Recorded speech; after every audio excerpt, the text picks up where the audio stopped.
Is there anything that I do in particular that maybe I'm not realizing that I'm doing that keeps it from coming tomorrow? Or Only what almost everybody else is doing, and that is you're addicted to reality. You're addicted to reality, and you spend more time than we would talking about it as it is. Where we would be feeling for it. We would be feeling for what's coming up in there. That's the way we would jazz up our life experience if we were standing in any of your physical shoes. Because this we know for sure. You don't know it, and we do. And our words won't teach it to you, but we can tease you with it anyway. And that is, what's in your vortex is incredible. And because it hasn't felt like enough of a reality, you haven't given it enough of your attention, so you haven't trained yourself. If you really understood this vibrational reality as we do, you would do nothing other than try to release negative thought and get feeling good. That's what you'd be doing all day, every day. Someone would say, want to watch the news? And you'd say, no way. Someone would say, have you got a newspaper? You'd say, I never touch the stuff. Someone would say, did you hear what happened to so-and-so? And you'd go, in other words, you would care so much about, if you even had an inkling of the magnificence that you've lined up for yourselves in your vortex, you would put up with not one negative conversation. You would not utter a complaint. You would train yourself into complete vibrational compliance with who you really are. If you could even catch a glimpse of the bigness of what you've carved out for yourselves, you would not utter a complaint at all, you see. We've been saying that, have you ever come to blows with someone as a child or as a teenager? Have you ever just punched them and they punched you back? If you've been there, Jerry was there a lot. He punched somebody out every day for a good period of his life. He was trying to make the world a better place. He just would not behave.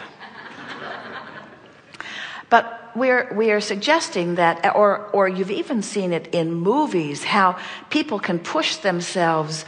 They can just keep pushing until it just escalates bigger and bigger and bigger and bigger.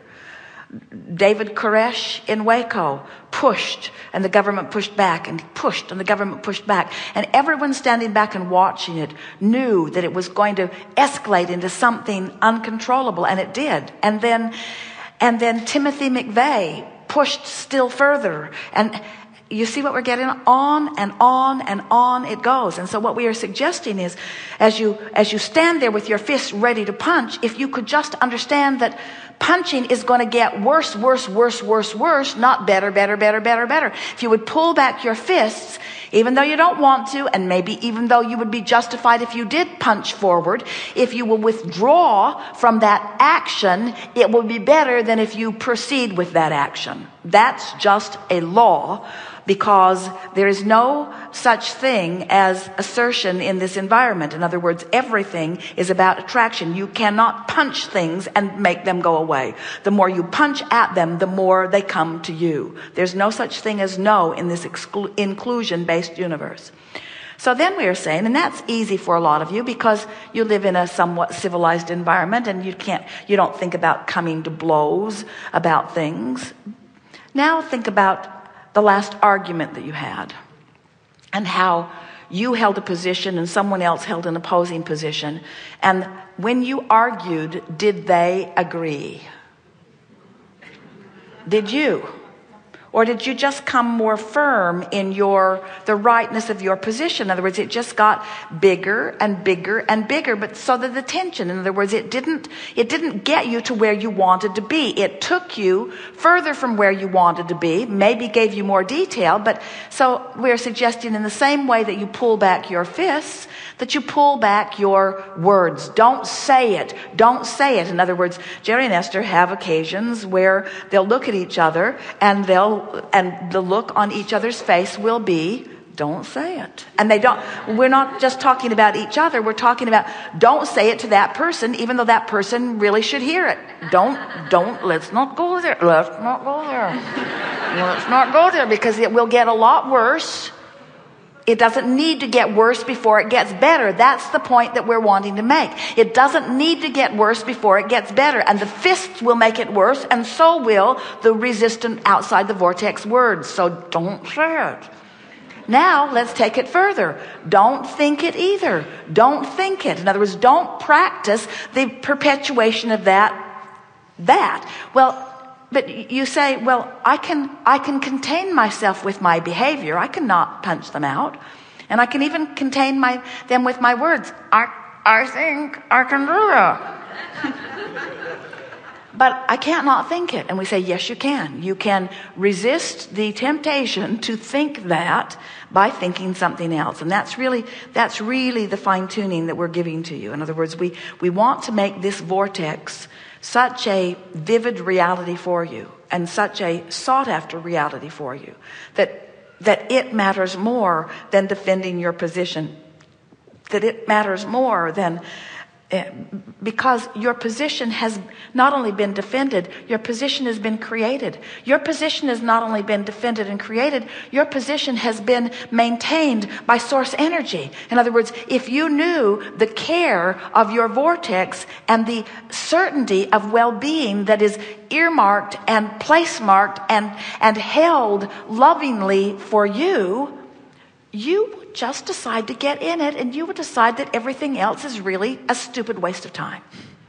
You just wouldn't argue with anyone. You wouldn't debate. You wouldn't turn on CNN. You wouldn't turn on MSNBC. You wouldn't watch Fox News. You wouldn't take some political stance against that and against that and against that and against that. You would say, life and my exposure to it has caused me to create the perfect life that's all shored up and waiting for me.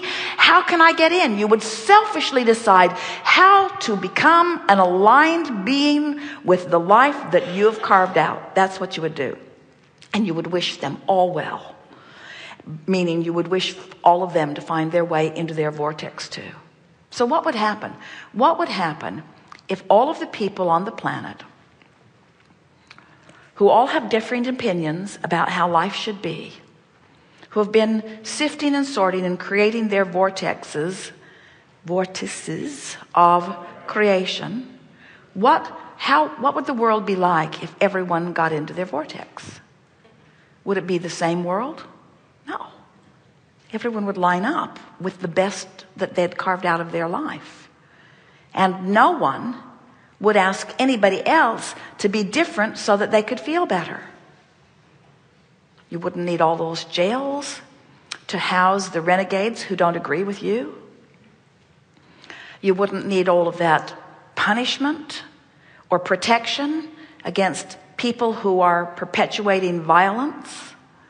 All those individuals or governments that are perpetuating it, because when you're in the vortex, you're not using your fists, you're using your vibrational alignment. In other words, and the good news is you don't have to wait for anybody to figure it out. You can just go to the vortex and live happily ever after. And anyone not in the vortex cannot negatively affect you if you've trained yourself into compliance with the well-being that your inner being holds steady for you. Isn't that nice to know? Mm-hmm. Enough? Yeah. Thank you very much.